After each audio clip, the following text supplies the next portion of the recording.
Yes. Yes, please go ahead.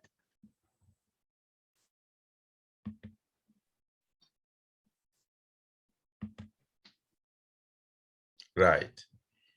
Okay, thank you, Dr. Anna Bukia and Dr. Zhu. I really appreciate this opportunity to present some advances on the cannabinoid research, as well as to share with you some of the work that we have been doing. I'm not sure why it went so far. So just like Anna said, the title of my presentation is on this new endocannabinoid dome, as what some people now refer to it from the Mazos group. And then the cannabinoid itself, the CB2 neuroimmune crosstalk and neuro-COVID in this era of our neuro-COVID situation.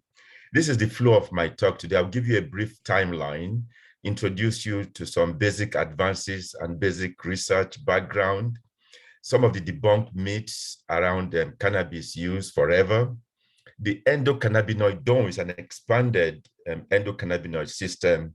I will then provide you with the advances in the neurobiology of CB2 receptors that was a huge controversy before, but now I think the research in this area is moving forward, and CB2 neuroimmune crosstalk and the novel features of how to make new types of marijuana cannabinoid medicine because of the global explosion of research, and then the future therapeutics in this era of COVIDization, and then provide you with some key takeaways.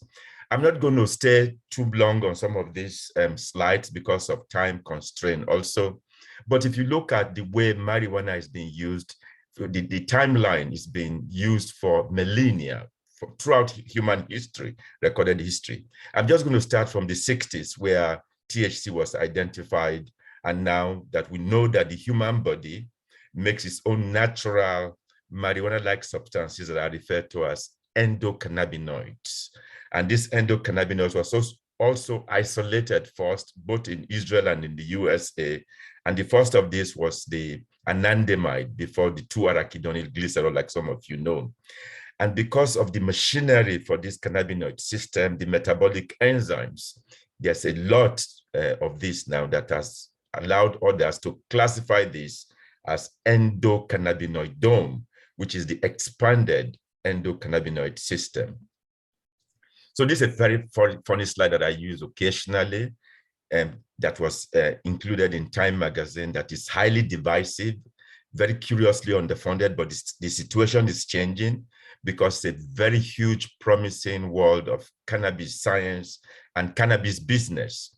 But in the era of COVID-19, the slide on your right also shows some very funny situations where we can, this lockdown in particular, and towards the end of my presentation, I will focus on how we can use the CB2 knockout animals and wild type, inducing some of this cytokine storm that is known to be induced by the COVID-19 virus.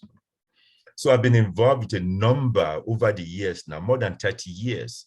I've been involved in the debate and the controversy of this system until, I mean, this is global now, that we now know there are many other, not just recreational, but also medicinal use. But from the get-go, I better mention the fact that, yes, it is not benign. Cannabis is not benign. There is no medicine without side effects. So cannabinoids have their side effects. But when you compare it to other abuse substances, the growing knowledge that is on our chromosome 1, the receptors on chromosome 1 and chromosome 6, is shedding a lot of light into the debunked myths. And maybe that is where I should start from. Cannabis and reproductive function is a very good topic because that had been pervasive in the society, with people reporting that men that smoke marijuana would have low sperm count. But the science now shows something different, that really men that actually smoke cannabis have significant higher sperm concentrations than men that do not smoke or use cannabis. The runner's high, when I teach my classes, for example, when I ask any of my audience, what do you think is the runner's high? Everyone would tell you it's the natural opioids that are endorphins, enkephalins, dynorphins. But there were lack of not just the equipment and the research, But now that there's more progress and more novel tools, we now know that yes, the runner's high is actually due to the spike that you see is due to endocannabinoids and not really endorphins. Let me move to other things like gateway drug. That is a gateway drug. For some, cannabis may actually be an exit drug, as perhaps it might be able to reduce the harmful drug effects, especially for vulnerable individuals that are prone to addiction. One other myth or stigma that is a little bit interesting is cannabis and obesity. You will think from anecdotal evidence that when people use cannabis, they have something called munchies, which is another valuable way that is used adjunctively in AIDS patients. And I'll talk about that also for the SARS-CoV-2 virus that causes COVID-19. So it is really counterintuitive, but many institutions have now shown that really you can exercise, you can use your cannabis, and then when you modify your diet, you might actually lose weight. The reason why it's counterintuitive is because you would think that people will gain weight because marijuana induces appetite. However, I think from the beginning also I need to state that marijuana use as medicine is not benign. Why? Because there is no medicine out there without side effect, as you're going to see. So now let me move and give you some background and basic research that marijuana, cannabinoid research, has now been transformed into mainstream science and mainstream. And we now have numerous progressive indications for this system in the human. So for this purposes of this lecture provided for you, we're way ahead of our game in the sense that we had done this book, The Biology of Marijuana, from Gene to Behavior, many years ago. So that big background that you need to be familiar with, we have the plant on your right-hand side. It's called cannabis or marijuana. It contains active ingredients that are called cannabinoids. And there are over 140 cannabinoids now. That is at least most of them, some of them, not all of them have been well characterized, but the THC, tetrahydrocannabinol, has been researched for quite some time. And there's the CBD that is getting a lot of attention. Now, and there are other terpenes and flavonoids. So a combination of these is what makes that wide variety of uses for cannabis and cannabinoids. If you now come to the human being or animals and vertebrates, we also have our own natural marijuana-like system that is now called endocannabinoids. The first of these endocannabinoids to be isolated was anandamide from Israel, from Meshulam's lab, and also from the United States. However, it turned out that anandamide, really, the Sanskrit word for eternal bliss, it turned out that anandamide really is not a full agonist. It's a partial agonist at the cannabinoid receptors, and I'll go into that a little bit more. But now we know with these new tools that this endocannabinoid, it's in the brain, it's in breast milk, it's in testes, in the uterus, and that the most abundant, for me as a scientist, the most abundant binding site, this I emphasize all the time, in the human brain is for marijuana, is for cannabis. I always also tell you, don't ask me why, because you can see from a number of plethora of physiological actions why it is very necessary for physiological actions. As you see, that is involved in reproduction. It is involved in what is in biology referred to as acrosome reaction, where the sperm has to pierce through the egg. It is also involved, this endocannabinoids, in implantation of that fertilized egg in the uterus. And then when a woman smokes cannabis at the time of implantation, you may flood the system with these cannabis-like substances, and the woman may have something called miscarriage. And finally, when that baby is born, guess what? The breast milk is now loaded with these natural marijuana-like substances to do what? To give the baby appetite to feed and to grow. So you see this endocannabinoid system that is now transformed because of the metabolic enzymes, as well as the agonists and even their synthetic, as well as versions, as well as the the other cannabinoids that are involved as endocannabinoids. And that the number is growing, actually. Of course, the receptors that are activated, so that when people use marijuana, there are receptors activated, the CB1, which is the most abundant. And then the CB2 was very controversial, as we are going to see from my presentation, with the synthetic enzymes and degradation enzymes. So I've argued in one of the book chapters that Dr. Bukia was the editor, and she wrote some chapters there too, that yes, maybe we should reclassify capsaicin. Capsaicin is the active ingredient in these chili peppers. And the chili peppers, they activate TRP1, VR1, vanilla receptor 1, receptor 1. And therefore, anandamide is a full agonist at the TRP1 channel. And this is why I'm arguing that if you now reclassify TRP1 as CB3, then anandamide would be an endocannabinoid, not just an endovanilloid. Okay, so the receptors I've summarized here. You have the gene, it's on chromosome 6 and chromosome 1, and if you reclassify the VR1 receptor as CB3, if you reclassify that, then anandamide would be a full agonist at both CB1, CB2, and then CB3, if we go that route. Otherwise, you have the endovanilloids as well that I just mentioned, that anandamide is a partial agonist at the cannabinoid receptors, but a full agonist at the vanilloid receptor. There are other candidates too for cannabinoid receptors. GPR55, some scientists argue that maybe GPR55 should be the next CB3 receptor. But if you look at the previous research from Segura's lab that I also work with in Japan, GPR55 may be a lysophosphatidic inositol receptor and not a cannabinoid receptor. And therefore, in my view, it may not be okay to classify that as a CB3. But there are other candidates like GPR18, GPR19, PPAR alpha. Again, for this endocannabinoid system, for quite some time now, we've done this book chapter with my collaborators and colleagues from Japan, from Italy, and many chapters were written by different people. But if you look at this very closely, what I did in the design of this endocannabinoid book is, you see, I placed little marijuana leaves indicating that there is no cell in your body that does not activate or have this system, this endocannabinoid system. And this is why the Mazo and colleagues have suggested that we now use the expanded endocannabinoid system as endocannabinoid dome, which is one of the titles that I've used for this, in where we have the endocannabinoids, the receptors, including what I just mentioned, and the enzyme transporters. Because of this expansion and explosion of this, some people now prefer for us to be calling it endocannabinoid dome.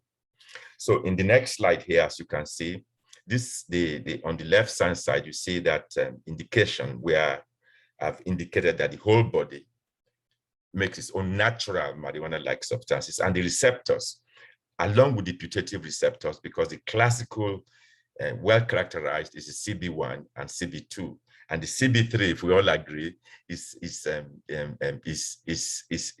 also well distributed in the system. This is, I argued here in the book edited by our moderator, Dr. Anna Bukia. This is where I have argued that this CB3 should be reclassified as TRP1 channel in the chapter we just did. So a lot of progress has been achieved. One of these is the determination of the crystal structure of the CB1 and CB2 receptors that now reveals a yin-yang relationship and a functional profile where you can antagonize CB2, but perhaps you are actually agonizing CB1 and vice versa. So you can see from the multitude of effects, from the myriad of effects when people use marijuana, it affects a number of things. Some people may be very anxious. Some people will feel mellow. Some people will have those munchies. So there are different systems when you combine with the terpenes, when you combine with the flavonoids that are active.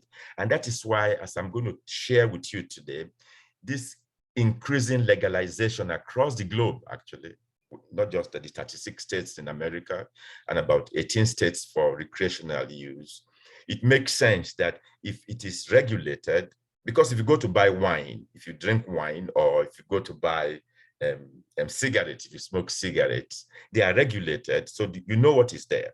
You know the constituents. So similarly, like in Canada now, all of Canada, most of the provinces, cannabis is now legalized for everything. And therefore, when it's legalized and regulated, you're not going to be having adulterations or people putting things like fentanyl that we're seeing in the opioid epidemic. So the part of the cannabinoid genomics, for example, so let me just slow down here and compare for you. The cannabis genome also is being mapped. So of course, is the human genome. You can see the comparison here between the diploid nature of both human genome as well as the cannabis genome, with 10 pairs of chromosomes and 23 pairs of chromosomes. And just like the human, the cannabis plant also has the male and female component, the X and Y. And you can see it is the female plant that actually contains those buds, that contains those THC-like compounds or THC cannabinoids. And then in the human, of course, you have about X and Y as well as XY. But we have to be careful with that of human in terms of X and Y, because there are other classifications. Right, you can see that the genes for cannabis genome is about 30,000, very similar to the human, and there are very many significant progress now. So you can see on this slide here that we've done, or at least mapped the mouse genome, since we use mice for our experiments. It's on mouse chromosome 4. The cannabinoid gene, CB1 and CB2 are on the short arm and long arm of chromosome 4. And you can see that the human is on chromosome 6, the CB1, and CB2 is on chromosome 1. That of other species been mapped, that of the rat, the dog, monkeys, and so on and so forth. I've reviewed this quite some time ago. I'm not going to dwell too much, as Anna introduced, about the CB1. The CB1 is the most abundant binding site in the human brain, and there are various isoforms. I participated in this work when I was at in NIDA, in George Wood's lab, and we found that there are different isoforms. Well, the research here is a little bit ahead of CB2, but if we can characterize all the isoforms, then you may be able to assign functions to the various receptor subtypes, especially now that we know there's CB1, A, B, and C, and there's CB2, A, B, and C in various species. I'm going to concentrate now, especially on the CB2, because that's the work we've been carrying out with my collaborators, as well as the postdocs working with me in the lab and students at William Patterson.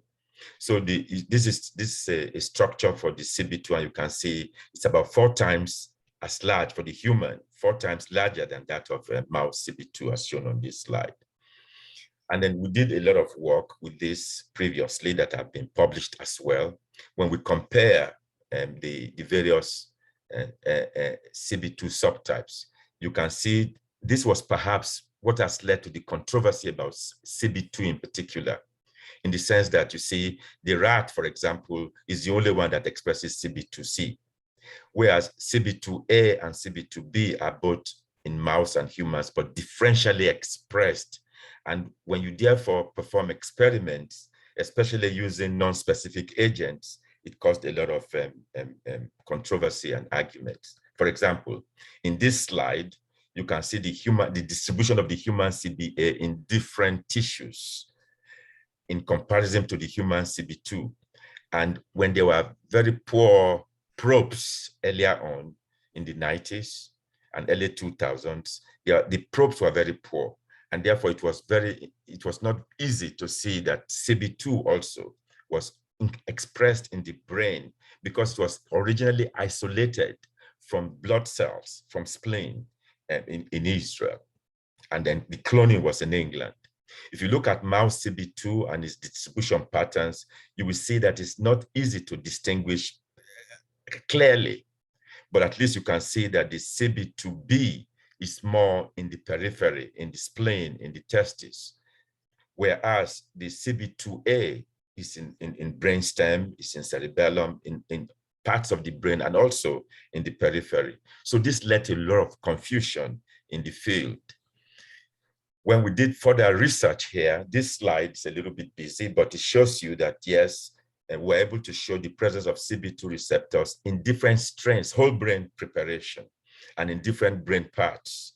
And also animals that were treated with abused substances like heroin, like cocaine, you see an enhancement of CB2. However, animals that conditioned to alcohol and drink alcohol more than the others, you can see that the level of CB2 in the midbrain region and the striatum is lower, even in humans too.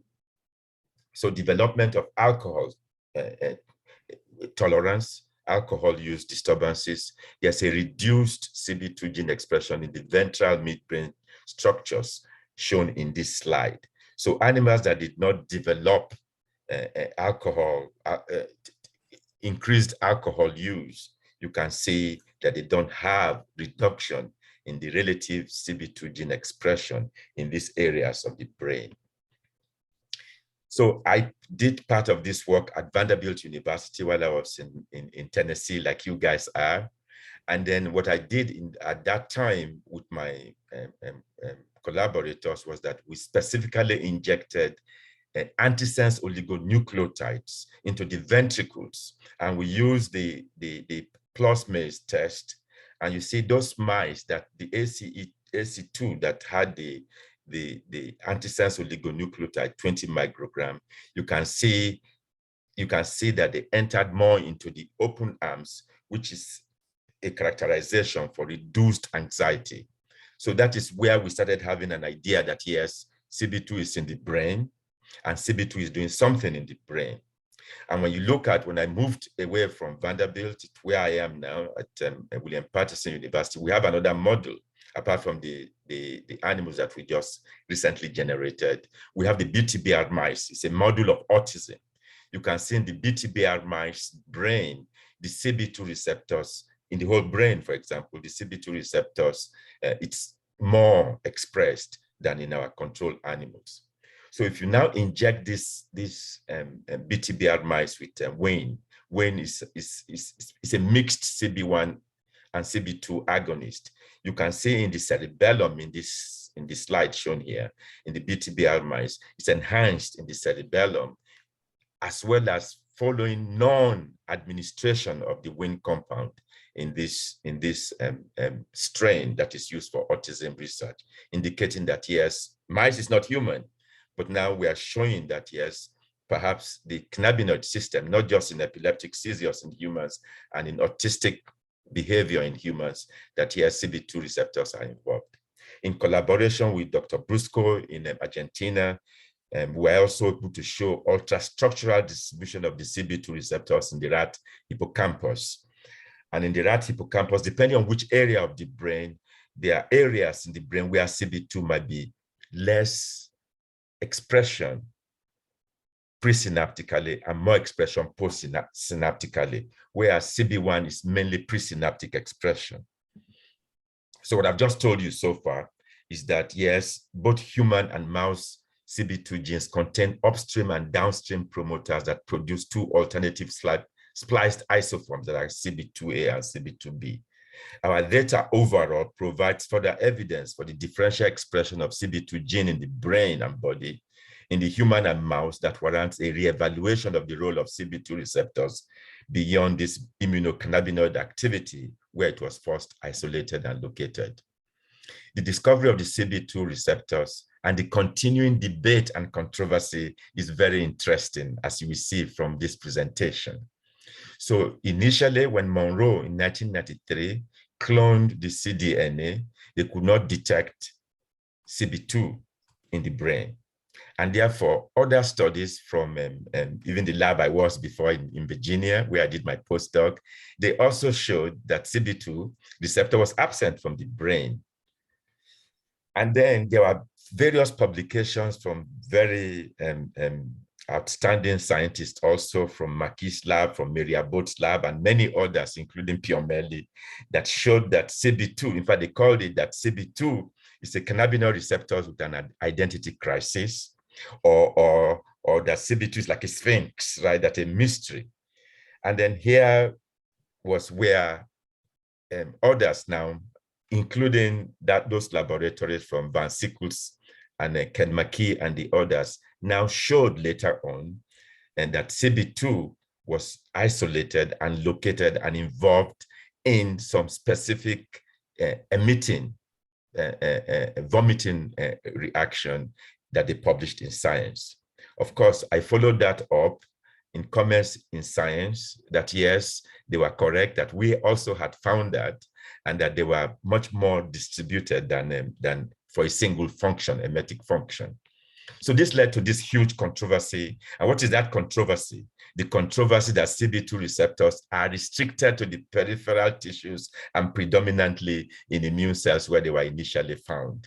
So then we reported in my laboratory and others, along with George Uhl and co, and many people working with me then, that there was the expression of CB2 receptors in the brain, and we've made advances heretofore. And then from Morales and Bunchi in NIDA, they had also shown, and at least in this commentary with other workers, that hooking CB2 even to addiction liability. So let me now move on to the CB2 and neuroimmune crosstalk using our novel animals that we've generated. So the purpose of the study was to determine the role that CB2 cannabinoid receptors play in behavioral modifications following deletion of CB2 receptors in dopamine neurons and in microglia, what we call the conditional knockout animals, right? So we tested the hypothesis that the CB2 receptors in dopamine neurons, when inactivated, are involved in psychomotor behaviors using emotional tests, rewarding effects of alcohol and cocaine in both that and microglia CB2 knockout animals. We use the various protocols used everywhere, right? Multidisciplinary approaches, behavioral, molecular studies, and these I have also published. Some of these are published in the marijuana and cannabinoid research methods that I edited as well. So I have to give, even before I get to the end of my presentation, I have to shout out to Dr. Liu, because without Dr. Liu, we're not going to have these mice. So he did the constructs that were used to generate these animals. And in that construct, the DAT CRE is commercially available. And so is the microglia CRE, the CX3CR1 CRE is commercially available. Our major contribution here is the generation of the CNR2 LOX-P animals, and using these commercially available mouse strains, we're able to breed the CNR2 LOX-P with the DAT CNR2 to create DAT CNR2 conditional knockout, as well as the CX3, the microglia conditional knockout of CB2 receptors. And this, here are some of the data I'm going to share with you today. Some of these have been published. Also, if you are interested, I even sent this to you guys. And we were able to validate that, yes, using the RNA-scope methodology and probes for CB2 and TH in the DAT knockout animals, that you don't see CB2 receptors in the DAT CNR2 in specific areas of the brain. Of course, the spleen, the monocytes, you're able to see that that was where it was first isolated. And also, no microglia CB2, no CB2 receptors in microglia cells when we use these probes for CD11B and the VGLU2 probes. We're not able to report that. This has also been published. The postdoc in my lab, this is where I come to Anna as Anna 1 and Anna 2. The postdoc in my lab is Anna 2, and she was able to utilize these animals to investigate both behavioral activities of these animals. I'm not going to dwell too much on the data. This is published as well, but those animals are very characteristic, very hyperactive, hyperlocomotor activity shown using different motor function tests compared to the wild type. And then we're also able to show in models of depression, in models of anxiety, the influence of taking CB2 from dopamine neurons. I'd like to stay here for a second and share with you that another big controversy in our field is that CB2 is not involved in what is referred to as tetrad test. What is the tetrad test? The tetrad test is the test that you use to detect cannabinoid function using rodents. And previously it was thought that it was only CB1 receptors. But now we show that using these knockout animals, when you look at the locomotion, the various tests, the nociception, pain, catalepsy, and temperature, and using cannabinoid agonists and mixed agonists, we're able to indicate that, yes, the CB2 receptors are playing a significant role in those tests. And I was also able to show that the CNR2, when you take CB2 from dopamine neurons, they don't really like alcohol, as shown in this slide, but they still condition to cocaine. However, the JWH133, the CB2 agonist in wild-type animals, reduces this alcohol consumption. And working with my colleagues at Harvard University, many people have been asking why those animals don't like alcohol. We now see that the DAT transporter, the MDAT, is reduced in this knockout animals. And you can see that TH also in the knockout animals is elevated in these animals. So we also looked at now the CX3 animals, the microglia knockout, very deceptive in terms of their activity, but when they grow older, they become they have many characteristics that are very interesting, especially for metabolic syndrome in terms of their activity. We are also able to show in the CX3 knockout animals that yes, they play a role using the WIN agonist, the CB1, CB2 agonist, that yes, CB2 also is involved in the tetrad tests. But however, the difference that is very interesting is that these animals like alcohol compared to the DAT animals, and they also still conditioned to cocaine as well as alcohol. So as I said, this has been published. Others have also shown, and Stempel, they've also shown that if you take CB2 from synapses, you can see it mediates synaptic plasticity in the hippocampus. So we're not alone in this. What I've told you so far is that our data reveals that CB2 receptors are involved in the tetrad assay induced by cannabinoids, which had been associated with CB1 agonism in the past. The expression of MDAT was reduced, and the TH, tyrosine hydroxylase, was also increased only in the DAT CNR2 CKO compared to the CX3 CR1 CNR2 and wild-type mice, and supports the reduction in the rewarding effects of alcohol in the DAT CNR2 animals. In conclusion, from this component, the major findings show that the CB2 receptors in dopamine neurons are involved in motor function, and their deletion releases the brake on psychomotor activity, so that these DAT CNR2 CKO mice display continuous, spontaneous hyperlocomotor activity. And my postdoc that has left now is still interested in looking at these animals for ADHD in particular, since dopamine is involved. So the deletion of CB2 in dopamine neurons reveals an inhibitory role of CB2 receptors in the CNS. This, along with the deletion of CB2 receptors in microglia, identifies a neuroimmunocannabinoid activity crosstalk, as I will show you towards the end of this of this presentation. Our findings reveals that CB2 receptors as potential targets of investigation for possible therapeutic development in neurological and neuropsychiatric disorders. I really don't have time to go much into this, but we had speculated before the future therapeutics, the future of marijuana medicine would be on pharmacogenomics. There's a classical example here, which I've written about if you're interested, where the CB2, one of the progress here is that we now have antagonists, especially for CB1. The CB1 antagonists in particular, because if you smoke marijuana, there's munchies, right? And you eat a lot and you may put on weight. But if you block that receptor, there was no known antagonist until Sanofi came along and synthesized an antagonist. And therefore, when you block, it's called Acamplia. When you use that antagonist to block marijuana receptors, from what I just told you, this is very enhanced distribution of this system. And therefore, if you block the receptor, it's bound to have side effects. The European system, they approved the use of Acamplia for obesity in England, in France, in Germany, and many other European countries. It worked like a charm, but there was a drawback. The drawback was that some people using this to reduce weight, they had that side effect in particular where they were depressed. Some people even committed suicide.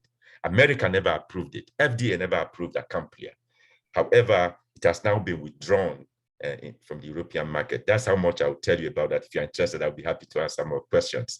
On the medicinal components, as I said initially, 36 states now in the US, 18 for recreational use, but there are fewer issues in the world that are as controversial as medical marijuana.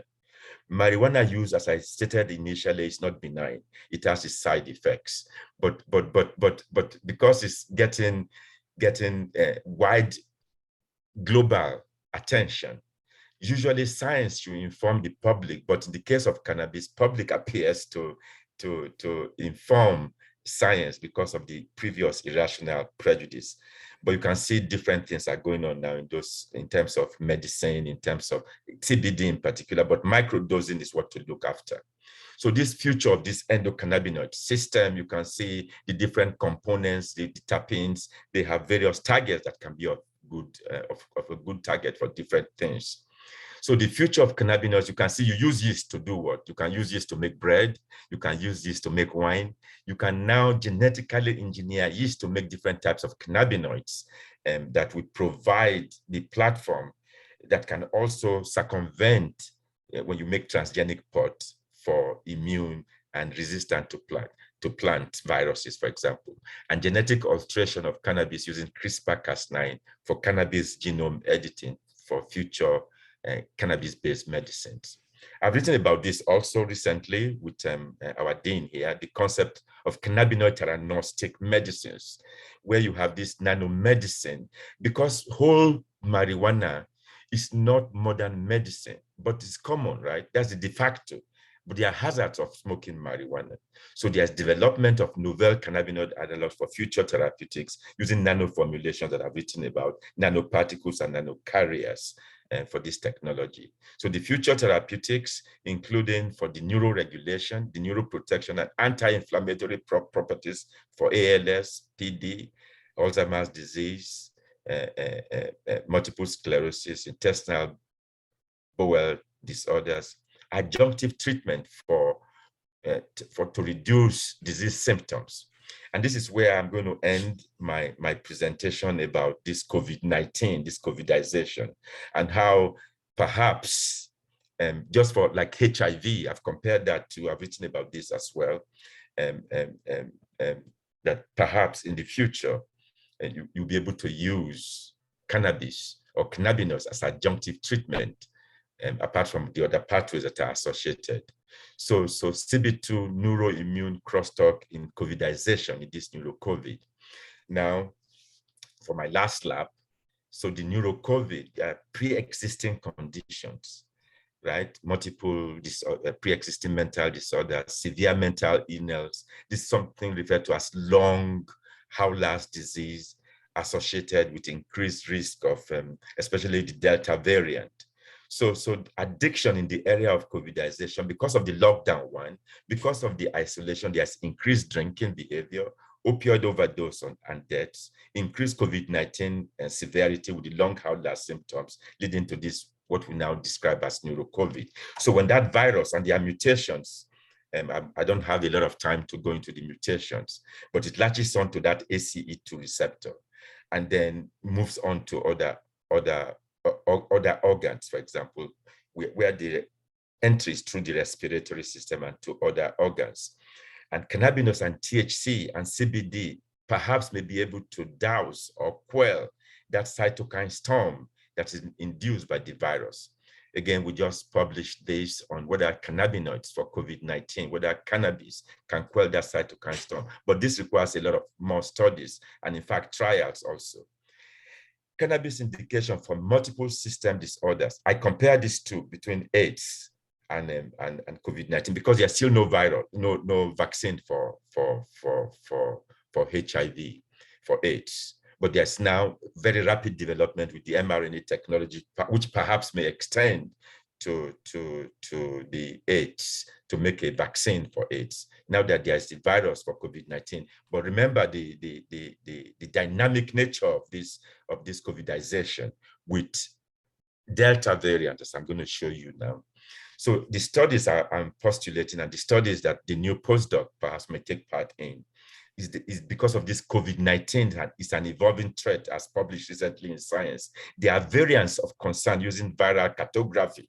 This viral cartography, the Wuhan, where it started from, and there's the Alpha, the one that originated in England, the Beta in South Africa, and the Delta from India.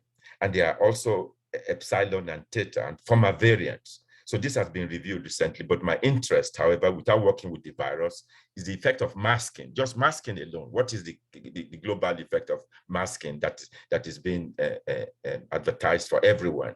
So we can also use that as CB2CKO mice and the wild type mice. But what our intention is to use poly-IC, has been done by others, and lipopolysaccharides and stressors to induce that cytokine storm, to be able to continue to study the influence of cannabinoids on this pandemic. So what is the take home, the takeaway? That marijuana cannabinoid remains one of the world's most widely used drugs. There's an explosion of new knowledge, as I think I may have shared with you today, about cannabis. It's encoded in our human chromosome 1 and chromosome 6. And if you agree with me, chromosome 17. And the endocannabinoid system is intricately involved in human reproduction and implantation of the fertilized egg in the uterus and in the breast milk. Marijuana research has now been transformed into mainstream science and mainstream, and the stigma is being shed at a breathtaking speed. Cannabinoid-based therapeutics, more research, of course, is needed. The global legalization and medicinal and recreational use of cannabis continues. Whether cannabinoids can quell the cytokine storm is an important avenue for investigation, because it is used in HIV, in AIDS, for disease symptom relief and to provide appetite, even though there's no vaccine, but there are antiviral agents for HIV. The mouse lab, and with some guest scientists there. Unfortunately, we've lost Norman Shans. Now we have a new assistant there. Here are some people. This work is not by me alone. This is years of work that I've told you. Queen Long Lu in particular. Without Queen Long Lu, we don't have the CB2 knock CKO mice. Hiroki in Japan, Zichen at Harvard, Syed Ali, that I work with in IDAS. Thank you very much.